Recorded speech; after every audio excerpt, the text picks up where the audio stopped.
तो income tax returns for financial years 2025 और 2026 start हो गया है। अभी कुछ दिनों पहले इनकम टैक्स की वेबसाइट पे ऑफलाइन यूटिलिटी का मोड स्टार्ट हुआ था रिटर्न्स भरने के लिए। तो थोड़ा सा टेक्निकल होता है, आम लोगों के लिए वो उतना ईजी नहीं है भरना, और रिसेंटली उन्होंने ऑनलाइन भी शुरू कर दिया है। ऑनलाइन रिटर्न इस बार ओवरऑल रिटर्न्स जो स्टार्ट किया है इनकम टैक्स ने, वो बहुत लेट स्टार्ट किया है इस बार। काफ़ी सालों बाद ऐसा टाइम है जब ये जून ऑलमोस्ट आ गया, अदरवाइज ये मिड मई में और मई के शुरुआत में ही इनकम टैक्स रिटर्न्स फाइल शुरू हो जाता है।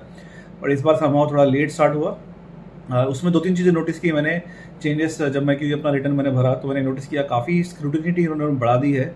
जो भी आप डिडक्शंस क्लेम कर रहे हैं उसमें उसका डॉक्यूमेंट रेफरेंस नंबर मांगा जा रहा है। जैसे कि आप सेक्शन 80C में अगर आप क्लेम कर रहे हैं 1.5 लाख का, तो वहाँ पे आपको उसका document number, policy number, PPF account number, जो भी आपका जिसमें भी आप सबमिट कर रहे हैं उसका नंबर आपको डालना होगा।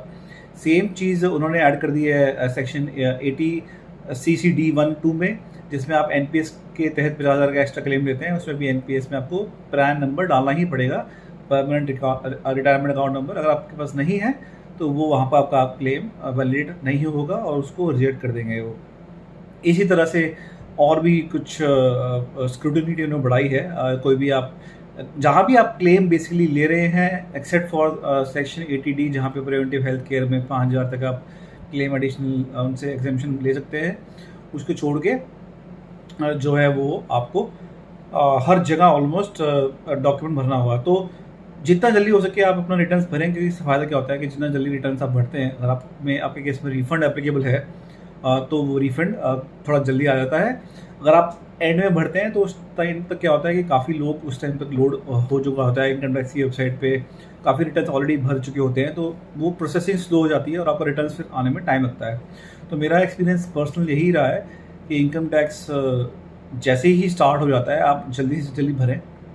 इस बार थोड़ा सा यूआई चेंज है, वहाँ पे आप अगर आप सेक्शन अच्छा आपका जो ऑप्शन, एक ऑप्शन ये भी आता है कि आप ओल्ड टैक्स स्कीम के हिसाब से भी रिटर्न भर सकते हैं, और चाहे आपने अपने ऑर्गेनाइजेशन में आपकी अपने उसमें कोई सा भी रिजीम सिलेक्ट किया हो, रिटर्न्स भरते हुए आप उसको चेंज कर सकते हैं। अगर आपका मन है कि आपको न्यू रिजीम का टैक्स स्ट्रक्चर बेटर लग रहा है, तो आप उसको वहाँ पे भर के वो भी आप चेक कर सकते हैं।